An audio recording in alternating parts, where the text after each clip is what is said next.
No, it's happening again. Red Dead Online burnout is in full effect. Content creators, streamers, and all players alike are really starting to feel it lately. So how about we solve that problem right now? Hello everyone, I am Zumie Fiasco, and these are 7 things to do if you get bored in Red Dead Online. Before we begin, click like and subscribe right now and let me know down in the comments below what you think the next Red Dead Online role is going to be for your chance to take part in this week's gold bar giveaway. That's right, the giveaways are back. I'm giving away 25 big ones and I will announce the winner in the next video. Ring that notification bell too so you don't miss it. With all of that being said, let's get started. So as you all know, it's been a while since we've received a big update for Red Dead Online, and we are more than likely going to be waiting a couple more months before we get a significant one. Right now the game is stale, and unless there are things you as a player still haven't experienced yet, it feels very repetitive. But don't worry, these 7 things will keep you entertained for hundreds of hours if you find yourself bored in Red Dead Online. Number 1, play something else. I'm sorry, I couldn't resist. Okay, all seriousness. Number 1, compete in a Rooftop Royale. Now, I'm going to assume you know how a typical Battle Royale works, but here's the rundown. Rooftop Royale is a multi-competitor custom game located on a single rooftop in which players are eliminated until one is left standing and declared the winner. Players are eliminated when they fall off the rooftop's edge and hit the ground below. Now, competitors use a normal lasso to fight, and it must be equipped at all times to prevent accidental gunfire. Players can only trip, hogtie, and shove each other to achieve an elimination. In a 1v1 scenario, hogties are no longer permitted. And that's it, that's the Rooftop Royale. These of course are my rules, and you can change them up any way you like, but ultimately the goal is just having fun while you're doing this. I would recommend getting a minimum of 5 players together to play and using the Blackwater rooftop shown in this footage for the best experience. Number 2, Slapbox your friends. With the addition of the Moonshiner role in Red Dead Online, Rockstar added a feature that allows you to purchase your very own speakeasy. Apart from getting your very own band, cleaning up the place to make it look all fancy, and getting wasted on your own moonshine, once you've had a few drinks, you can slap the hell out of your friends and get yourself a Slapbox match going. Getting drunk and smacking your friends, I mean, what's better than that? You can even invite random players from your server to your moonshine shack. Give them a smack as well. I mean, you gotta make them feel welcome, right? Just be a lady or gentleman and serve them up with some of the strong stuff afterwards to show some Western hospitality. After you're done clapping each other's cheeks, you can hug it out on the dance floor and get the band together for some drunk tunes. Don't miss out on this one. It will have you rolling and dying laughing, and this will be sure to cure some of that boredom. Number 3, play some Lasso Freeze Tag. Please tell me you have played Freeze Tag at some point in your life. Whether it was on the playground at school or the backyard of your grandparents' house during family get-togethers, Freeze Tag was some of the most fun you could have as a kid. Tell me I'm wrong. Now, you can relive that fun because we are bringing it to Red Dead Online with Lasso Freeze Tag. Here are the details. Okay, in Lasso Freeze Tag, everyone will decide on 2 players that will be considered it. The goal of the 2 it players is to run around trying to hogtie the other players. When a player gets hogtied by the ones that are it, they get frozen in place and cannot break free. However, players who are not yet hogtied can untie them and cut them free. If the player is successful in their attempt at that point, they are considered unfrozen.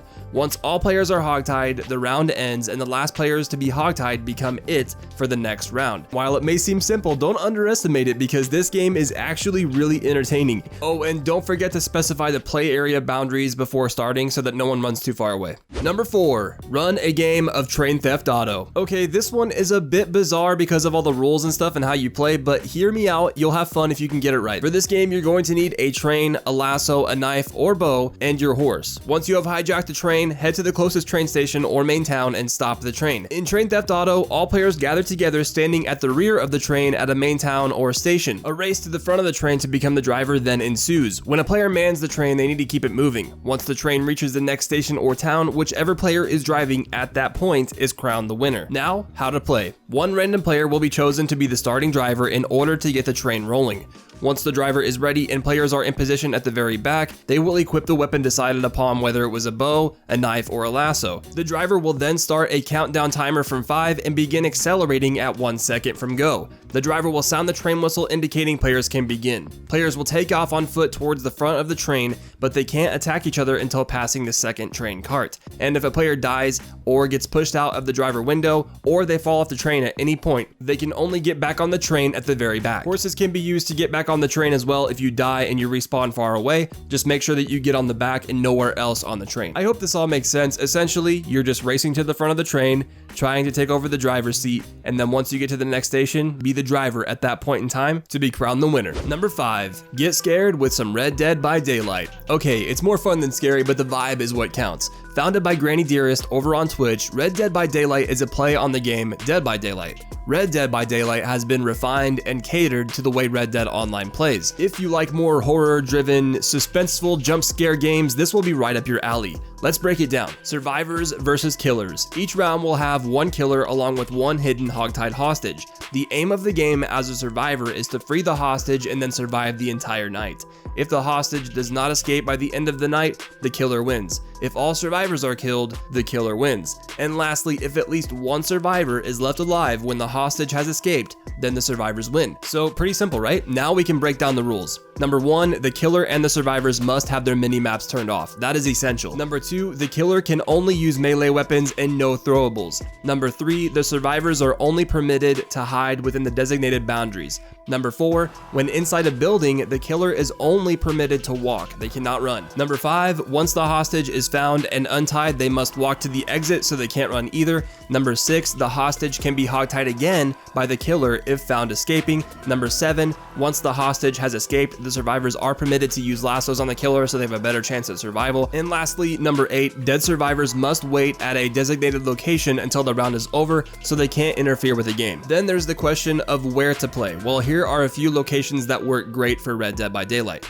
Oh, I forgot. If you have a lot of players, you can do 2 hostages and 2 killers. One of the killers can only walk and kill, while the other one can run and lasso. Survivors cannot break out of their own lasso, but can be rescued. And that's it. That's Red Dead by Daylight. Go head over to Twitch, show Granny Dearest some love because this game is awesome. She actually streams this game pretty frequently on her channel, so go check it out. If you don't catch her when she's live, you can watch a past stream video and you can get a better idea of how the game works. And here we are at number 6, become King of the Rock. You've heard of King of the Hill, right? Multiple players fighting for the control of a specified point? Well, this is exactly that, except it's a rock you are fighting for that is surrounded by water. Grab some friends, posse up, and head over to Okrea's Run. Once you get there, you'll notice there is a large rock in the middle of the water, and that will be your throne if your luck and skill deems it to be. Get everyone in your posse in race formation at whatever spot you like along the pond's edge. Make sure everyone is unarmed and start a posse infight. As soon as that in-game alert chimes, signaling the posse infight has begun, it's every man for themselves. Jump in the water and race to the rock. Claim the peak and defend it until the timer runs out.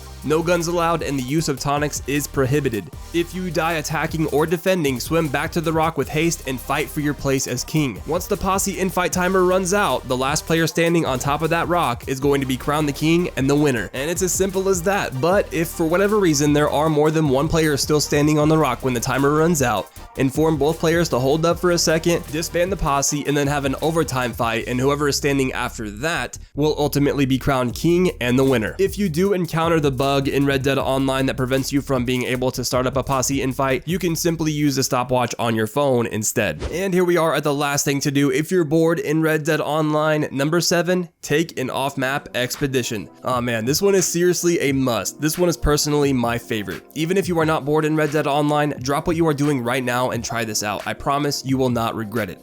The off-map expedition and exploration provides you with the unknown and something new. Without further ado, let's go over the steps that you need to take in order to venture out past the in-game boundaries. The process can seem daunting at first, but stick with it and I promise you'll get it. Okay, so all the way on the left side of the map, there is a cave known as the Devil's Lair from the story mode. You want to head there. After you arrive at the cave entrance with some friends, posse up and head inside. Once inside, you'll come across a bridge, cross that bridge, and as soon as you reach the other side, start up a posse infight. If you pull up the map after starting the infight, you'll notice that the majority of the posse infight boundaries are outside of the in-game boundaries. After the infight has started, kill all of your posse members, including yourself if you can, and there is a high chance at least one of you will spawn outside of the map. After that, simply keep killing each other or killing yourself until you spawn outside of the map with them.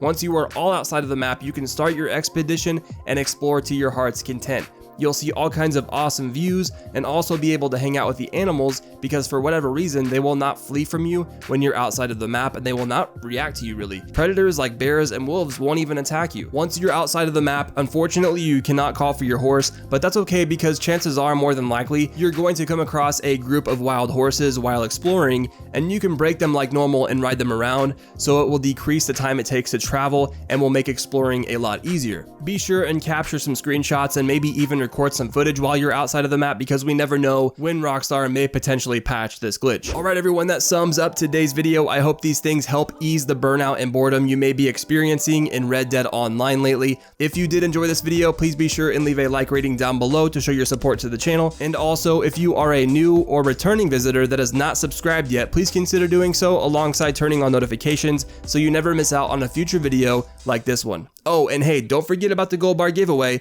I mentioned at the beginning of the video. I hope to see you all in the next one. Later.